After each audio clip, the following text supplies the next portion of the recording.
I hear plenty of people say that this administration's not getting anything done. While it's easy to look at the surface and say that that is the case, and there's so many things we want to see done, um, you have to understand they've walked into 75 years of rules written by people who don't know anything about anything. The people who actually read a book once, and yet they're writing regulations. And so, when you look at the deeper picture, especially when it comes to EPA and USDA, all the things that I naturally focus on, they're actually doing quite a bit, and they're undoing years and years and years of bad policy that's been put together that's going to serve us well over the next 20, 30 years. And I think that that's an important part of this that we have to note. Um, Reagan said it best back in the day. He says, there's an issue of this is the issue of the election, and I think this was in '64, and it's whether we believe in our capacity for self-governance or whether we abandon the American Revolution and confess that a little intellectual elite in a far distant capital can plan our lives better than we can plan them ourselves. For far too long, that's been the case, that a small group of intellectual elites 2,000 miles away think that they know better on how to run your life than those who are there on the ground doing it every single day. It's the same in your job that you go to every day. It's your home, it's your schools, it's construction, it's farms, it's ranches, it's managing public lands. It's all of those things. It is far too disconnected. Far too often they think the job's done when they publish a paper or write a rule. That when they finish something and it goes out the door, when bureaucrats are writing policy, that's the end of it. But what really counts is what happens on the other end of it. How is your truck running versus what does it say on paper? What is happening out west with the fires is a huge one. They write a roadless rule and they think it's saving the environment, and then we implement it for 20 years, and then all of a sudden there's catastrophic fires that we've never seen before, and yet that's the problem. It's climate change. It's all the things that they want to blame it on instead of just failed policy. We've been working a lot on diesel emissions and EPA policy, and it's one of the biggest unknown taxes that every American pays. When you look at DEF and you look at emission systems that have come online since 2007 and a half, we've gone nowhere but backwards. From 1990 to 2007, we eliminated 98% of criteria pollutants.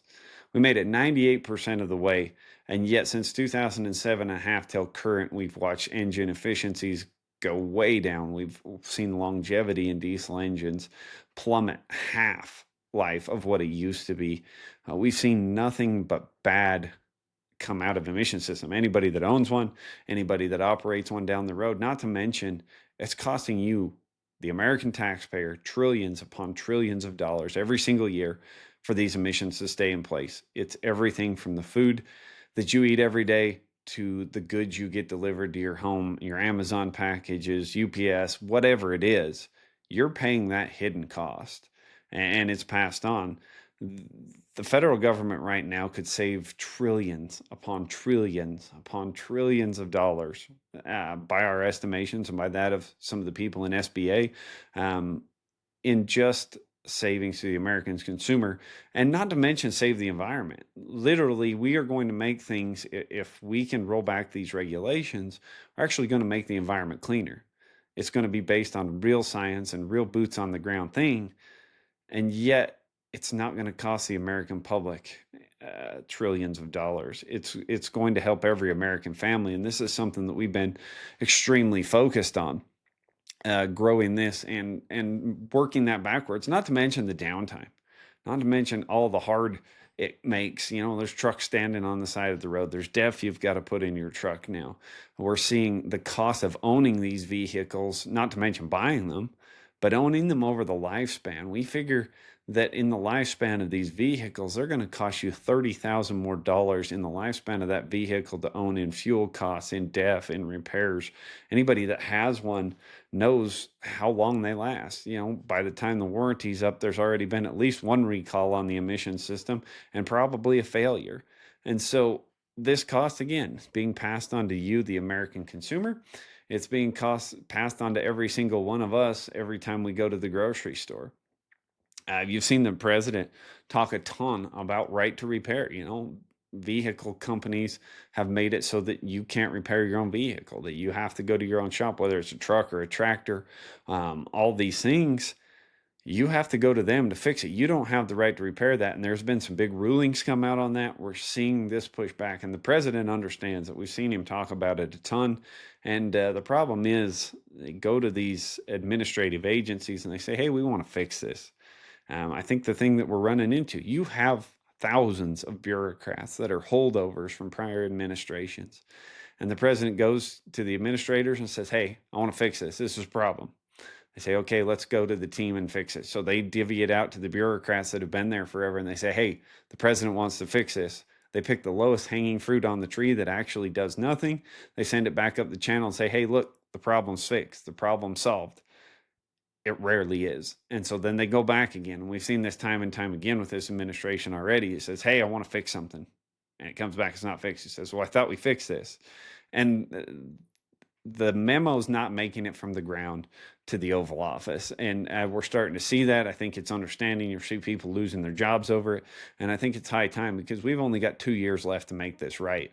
And it's not just in the diesel case. I mean, look at what's been happening here out west this year. We've seen some really catastrophic fires, especially here in Utah. We've seen a lot of big fires, and people say, oh, it's just a drought, and all these other things add to it. And sure, that's of course the case. When it doesn't rain for long periods of time, of course, we're going to have a lot of fires. But when you look at the size and scope of these fires and the years of mismanagement of our forests out west, it's no wonder that we have these issues. Anybody who lives it, breathes it, been in these forests know and understand that canyons upon canyons of standing dead timber that has been there and not harvested over the years is detrimental to the environment. And when it goes, and it goes in a big way, and there really is no containing it. The mismanagement of them through things like the roadless rule, logging allotments being backed off, grazing allotments being backed off. The grazing numbers have been down for a lot of years. We're watching USDA, no net loss in animal units on these forest permits that need to be grazed and need to be managed. They are increasing timber sales. They're back to, doing what it was. There used to be a lot of logging and sawmills across the West. And we've watched those businesses and those economies for these small towns dry up because we haven't been managing the forest right. And these environmental groups, they pump millions upon $1 million into campaigns and propaganda accounts and all of the prosperity, we should call it. And we've seen them be effective. They put pressure on it. You're killing the children, you're killing the spotted owl, you're killing all these things. And for years, we played by that game, and we're starting to see finally a major pushback in these areas and say, you know what? No, you're wrong. I mean, look at the endangerment finding. The EPA rolled back the endangerment finding here recently. And you know what they cited? They cited that it was made up. The numbers in it were made up, and we can prove that across the spectrum. A group that I work with, the Diesel Freedom Coalition, we've been going down the rabbit hole on how these emission systems came to be. And again, it's special interest groups pumping money into studies, and the studies just so happen to come out and prove what these special interests in these NGOs want to prove. And it just so happens to be exactly what they said it was when they said it was, but it's in. The fix is in, and everybody's starting to see that the emperor doesn't wear any clothes. They were wrong, and that's what they said with the endangerment finding. And so we've seen, again, the USDA and the EPA adding things back, managing our forests properly, taking a holistic look of what these things look like and how we're going to manage them going forward, and making a lot of great and necessary changes, again, to grazing and logging and the diesel emissions and the right to repair. We're starting to see that come to fruition, and I hope we see a lot more of it over the next 2 years. Yeah, it's easy to focus on Israel and Iran and the Middle East and all of these other things that make the headlines, but underneath there's some really, really good things happening. And just this last week we saw it in a big way, and again, makes headlines every time agriculture gets to be turned against the president. I mean, it makes pretty good fodder for the mainstream media. But the importing of the 300,000 metric tons of beef, I don't like it, don't necessarily agree with it holistically. Long term, it's not real great for the country, but also there's going to have to be a hard conversation, because sheep herds cattle herds, all of them are shrinking here domestically. We're losing agriculture one at a time. They're being picked off. There used to be 56 million sheep in the United States. Now there's less than 5 million sheep in the United States. The cattle herd, again, is at the lowest number it's been in a long, long time.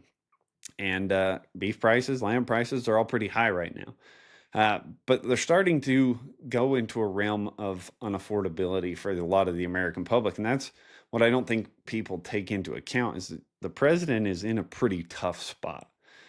The president has a duty to not just farmers, but to the American public. And farmers have got the short end of the stick of ranchers for a long, long time. I mean, they've barely gotten by. Most of them go into debt to do what they do. The farm debt is 1.7 million on average across the United States. You know, they need to make money, and it's about time they do. But we're starting to venture into territory where it's too expensive, where the consumers are having to back off or they can't afford to have it. And it does damage to the industry, and it does damage to consumption. And so as an industry, we have to say, you know, what are we doing? And the sheep industry, the cattle industry, all of it. Have to say, what are we doing? How are we helping ourselves, not just looking for a short-term profit? Because everybody cites the shrinking cattle herd. I mean, we see it, it's on paper, we've got it. Problem is, everybody's seeing a short-term profit right now, and there's a lot of cattlemen out there that are selling off their heifers and the replacement herd just to make a quick profit. And can I blame them? No, they've seen a lot of years of shortfalls. They've seen a lot of bad things happen, and they're just trying to climb out of debt, most of them. But also, it's not a long-term strategy. So when I see something like the president saying, yeah, we're going to bring in 300,000 metric tons of foreign beef, yeah, my first instinct is that's stupid. Let's not. But then when you start to look at it, that's about 20 days worth of what the United States consumes. Will it have an effect on the market? Sure, it will. But you know what else will have an effect on the market? The fact that the Mexican border opened up last week for the first time in, 2 years now? Because of the New World screwworm, we haven't had imports. And you're seeing Mexican beef cross the border. That's going to have a huge effect on the market. So it's not just this that is affecting the market. But we have to start looking long term. We have to start rebuilding the herds. We have to start making domestic agriculture a priority. And there's a lot of things that we can do to do that. I mean, again, we saw packing plants closing, especially here in Utah. Again, we saw the Smithfield or the Tyson plant get shut down here last week. It was 723 jobs in a fairly small town. We're watching packing plants and agriculture become more and more consolidated. It's time we start enforcing our antitrust laws, packers and stockyards. There are laws on the books that if they would just enforce them would solve most of our problems. We need mandatory country of origin labeling. You know what? If they bring this beef in, that's great, whatever. It's happening and it's going to happen. But what needs to happen is every ounce of that beef should be labeled on what country that animal was raised in, what country that animal was killed in, where it was packaged, and the American consumer gets to decide. That's how every bit of produce, that's how every bit of beef, lamb, whatever it is in this country should be packaged. The American consumer should absolutely know where that comes from. So it's regulations. If we would enforce those regulations, we have pushed federal inspection on lamb and beef to the point where it makes it almost impossible to open new processing. Again, enforce those laws that we have on the books. And if we would do those things, open up for more grazing, we're losing grazing allotments, developments. I mean, there's subsidies for solar and there's subsidies for wind and has been for years, but never have I seen anybody be able to afford to grow their operation, not in my lifetime for the most part, if you're just paying for it with cattle. I mean, there are a select few, but you're seeing all these other things that government money is being poured into that farmers and ranchers can't compete with. We're losing farms by the droves. We're losing ranchers every single day across this country, and it's shrinking. And for years and years, it has been, there's no money in it. People have told their children, you know what, go to school, get off the farm. And I don't want you to have to live like I do, and like their parents have, and struggle and suffer and never get out. And then the only way to get out of debt is to sell the farm. And that is not what we need to be doing in this country. We need to take our food security of the utmost seriousness. And our ranchers are really at the forefront of that one. Not to mention, managing the forest with these animals, not to mention all of the other beneficial things that come from it, and all the other products. It's in oil, it's in manufacturing, it's regulation stacked upon regulation, stacked upon regulation that is killing these. It's killing the housing market. It's directly affecting your ability and your family's ability to own a home, to raise a family, and it's regulation. And we are seeing a lot of that cut back. And I would just encourage everybody to support the administration when they do those things. Actually, look beyond the headlines, look what's out there, look what you can do, what is being done. And again, Congress needs to take, everybody looks to the president to fix all this stuff. Shoot, Congress has a bill in front of them right now that is agreed on by 80 some percent of Americans, and they can't get anybody on the same side to even get it passed. You can't get Republicans to get on board. You can't get it is a joke. Again, that's why everybody looks to the executive, because the executive is the only thing moving. But should they have had that power in the first place? No, not really. That was always delegated to the president by Congress. Congress needs to take their power back, and they need to start owning these things. We need to have regulatory reform that is meaningful, that is codified through Congress. These things need to change, and they need to take responsibility for what it is that they do, because Congress isn't doing their job, and that's just plain and simple. If Congress would be doing their job, we wouldn't have 3/4 of the problems that we have today. So encourage your Congress people, hold them accountable. We're seeing a lot of it across the country. We're seeing incumbents lose that should lose, and that makes me genuinely happy. But we want a country where everybody can have a family, where they can raise children. We saw this week that the numbers came out and that our birth rate is below replacement. I mean, Elon's talked about, population collapse a lot, that is an existential threat to our society. We need to have that. We need to be able to raise families and live in this country, because it's what made it great. And these people are what made it great. And if we can't have children, we can't raise a family, makes it pretty tough. Thanks for being with me. We'll see you again next week.